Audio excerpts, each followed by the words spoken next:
Hey guys, David here. Welcome to Digital Outlook, where you're gonna find the best community in all of crypto. In today's video, does the SEC stand a chance at appeal? So guys, without further ado, why don't we get to it?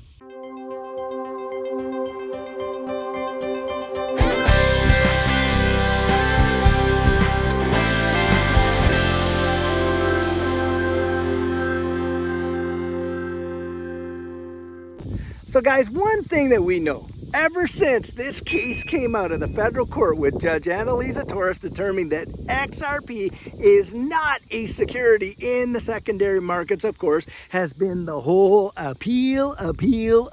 That's all that's been thrown out there.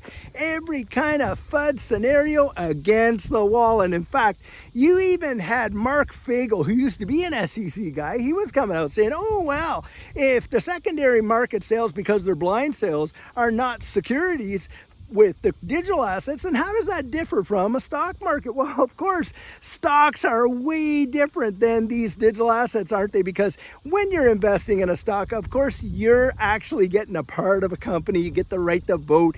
You can share in dividends, hey, proxies, and on and on and on. You don't get that when you buy these digital assets. And the company, you're not investing in the company, are you? Because you don't get shares of Ripple because you own XRP. So that argument's out the window.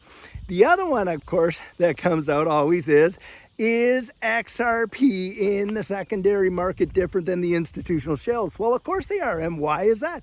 Guys, there's no investment contract associated with the second market sales, is there? There's no responsibility, from Ripple, whereas in the institutional side, hey, Ripple's got some big time commitments there, don't they? And they're not looking at it, or we're not looking at in the secondary market sales, of course, from that perspective that an institutional buyer is, and there is a significant difference there. And so, of course, in that capacity, it also doesn't fit the description of what a security is. Now, of course, we're not going to get all those explanations, are we, guys? And why is that? Because the goal is not to educate us, but to fill us full of as much fear, uncertainty, and doubt as absolutely possible. That is the whole mission here. They're really just trying to cloud the issue with all kinds of conjecture, hypothesis, this, that, and the other thing. It doesn't even have to fit what is in the law and how a security is truly defined. Now, the question comes down to it is this. It is not whether the SEC can appeal, but whether or not they can win an appeal. That is a major issue. And guys, it's my personal belief, along with a bunch of other legal analysts that think, hey, even if the SEC do file an appeal, the chances of succeeding in appeal are very slim. And why? Well, guys, it's because XRP in and of itself is not a security under the definition of the very test the SEC asked Judge Annalisa Torres to adjudicate this case on, the Howey test. And how is that? Well, guys, in the Howey test, you got 4 different prongs of that Howey test. And when you're dealing with XRP, and if we were to go back to the actual Howey case itself, think about this.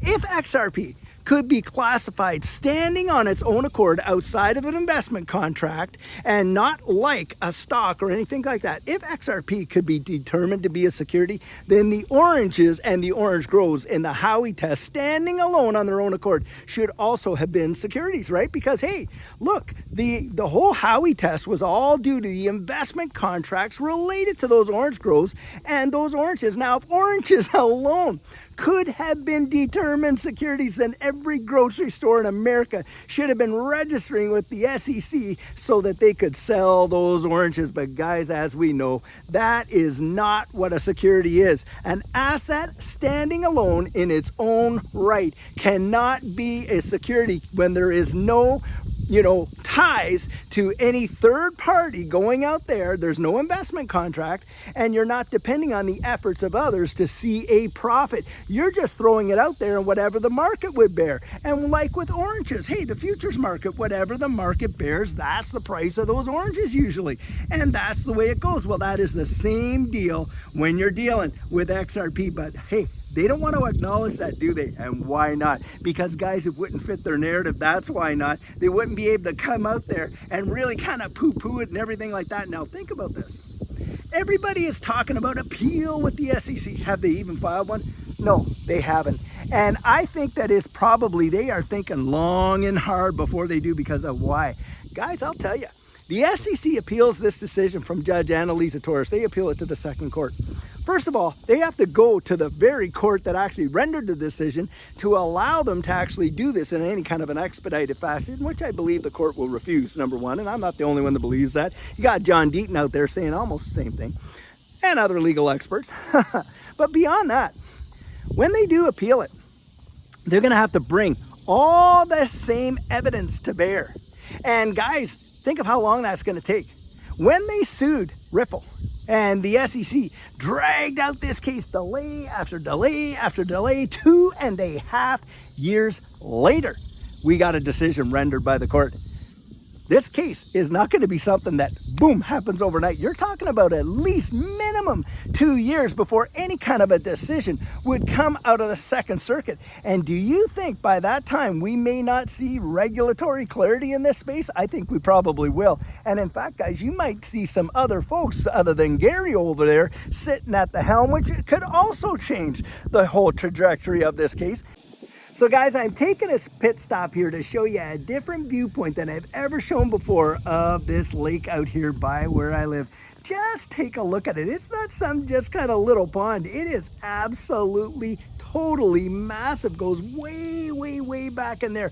Guys, it's absolutely beautiful. Today it was gorgeous. You could just see the ripples on the water there, pardon the pun, and quite amazing. Guys, I hope you are able to get out there and enjoy the nature in your area. It does wonders for the old bean, and I hope you enjoyed that little pit stop. Now think about this.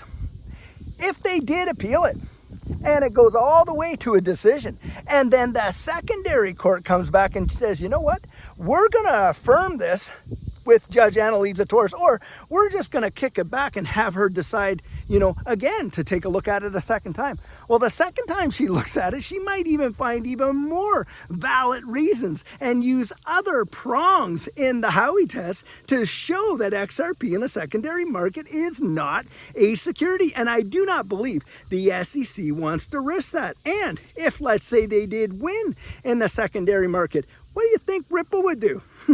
Well, of course, they would appeal it to the Supreme Court. And guys, in the Supreme Court, the SEC has a dismal record of losing big time. And that is why it's my personal belief. Yes, you're going to get all this FUD. They're going to allow the narrative to swirl around in the air. They're going to play their cards to the best of their ability, even if it is a losing hand. Why? So they can negotiate the best settlement possible. That's what I really believe. They might even put in the paperwork to file the appeal and bring it all the way down there before, hey, they come out and decide to settle. Now, remember, Judge Netburn has ordered these guys meet together at least 3 times for mediation, and they might be, might be just a, a formality where they go in there, sit down together, and say, yeah, we weren't able to come to any kind of resolution, and out they go. But they may really use this as an opportunity to see what they could potentially negotiate and what they could get through. And if you were to see, I really believe, you were to see a situation where the SEC says, hey, look, Ripple, we won't appeal here if you'll at least agree to be paying a fine on, these other sales that went to institutional buyers, like the court said. And you might see a big time negotiation go on there. And Ripple, I'm telling you, they have the deep pockets. They could actually do it. They could throw out 3, maybe even 400 million as a settlement and walk away from the table. And I think that might be something that might go down. But guys, I'm telling you, right now, it is just a world of absolute nonsense, literally being thrown out from every direction as it's like spaghetti against the wall. Let's see how much of it can actually stick. And then when you see price dips like you're doing now today, I'm telling you, those are the times where you get the loudest noise coming in there. And literally, it's my view, they try to take as much advantage of it as possible to do what? To shake people out of their positions. Hey, I was listening to a commenter there where he had told about a friend of his, a mate of his, that went out and purchased, 10,000 XRP. Week before the settlement, doubled his money. Wow. Then when he saw it drop to 69 cents, didn't really know what he held. Turned around and sold it, guys. I'm telling you, if we do dip down and we hit some of those prior resistance, but we're hitting it now as support.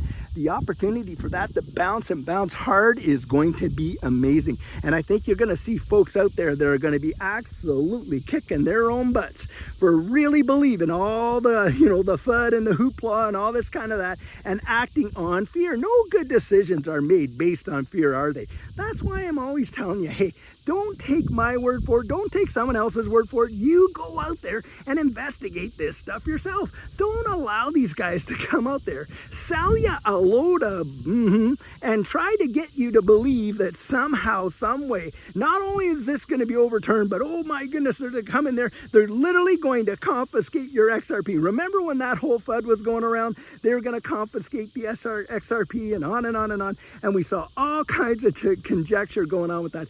Guys, don't let them shake you out. Do your research. Know what you hold.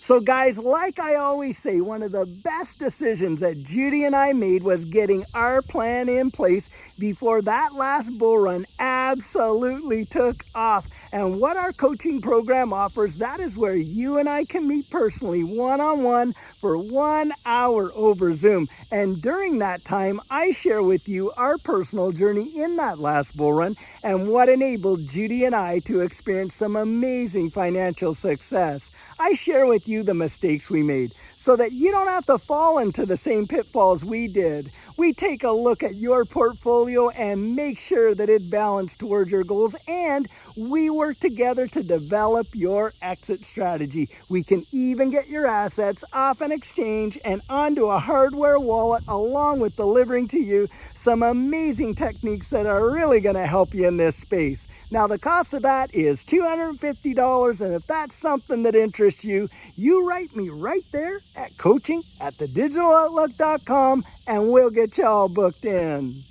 So guys, this is the video I have for you today, and as always, I truly hope that you enjoyed it. Now, many of you know I'm not a financial advisor, and this isn't financial advice, but if you found value in it, if you hit that like and subscribe, I'd appreciate it. And hey, don't forget to put your comments right down there in the comment section and hit that notification bell so that you don't miss out on any of our regularly released videos. So, in the meantime, and in between time, stay safe, be blessed, and I'll catch you in the next one.